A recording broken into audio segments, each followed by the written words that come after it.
बिस्मिल्लाहिर्रहमानिर्रहीम। अस्सलामु अलैकुम। मैं हूं अली असगर और आप देख रहे हैं मेरा यूट्यूब चैनल।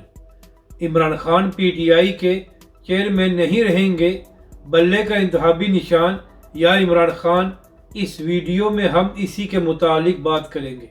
नाजरीन कराम, इलेक्शन कमीशन के हुक्म के बाद आने वाले दिनों में पीटीआई इंट्रा पार्टी इलेक्शन कराने जा रही है, तो इसी हवाले से आज शेर अफजल ने अपने बयान में कहा कि कानूनी मसाइल की वजह से इमरान खान साहब इंट्रा पार्टी इलेक्शन में हिस्सा नहीं लेंगे और इमरान खान साहब चेयरमैनशिप के उम्मीदवार नहीं हैं। और नाजरीन कराम, ये भी खबरें सामने आ रही हैं कि इमरान खान साहब ने बैरिस्टर गौहर को नामजद कर दिया है और वही पीटीआई की जानब से चेयरमैनशिप का इलेक्शन लड़ेंगे।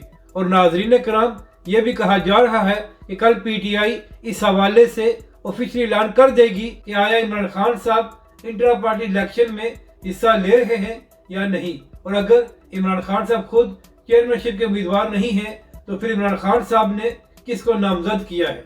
मगर नाजरीन कराम, यहाँ पर अहम बात यह है कि इमरान खान साहब तोशाखाना केस में नाअहल हैं, तो अगर पीटीआई इंट्रा पार्टी इलेक्शन में खान साहब को दोबारा चेयरमैन मुंतखब कर लेती है तो हो सकता है कि इलेक्शन कमीशन पीटीआई के इंट्रा पार्टी इंतखाबात को तस्लीम न करे। तो अगर नाजरीन कराम इलेक्शन कमीशन ने पीटीआई के इंट्रा पार्टी इंतखाबात को तस्लीम न किया तो इसके बाद पीटीआई का इंतखाबी निशान बल्ला भी खतरे में पड़ सकता है।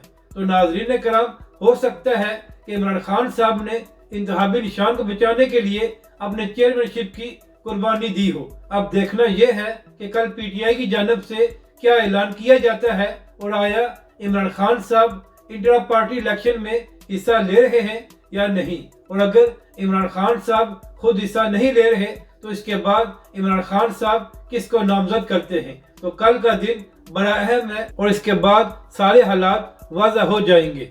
अपनी राय का ज़रूर इजहार करें कि आपको ये वीडियो कैसी लगी और हमारे इस चैनल को भी सब्सक्राइब करें।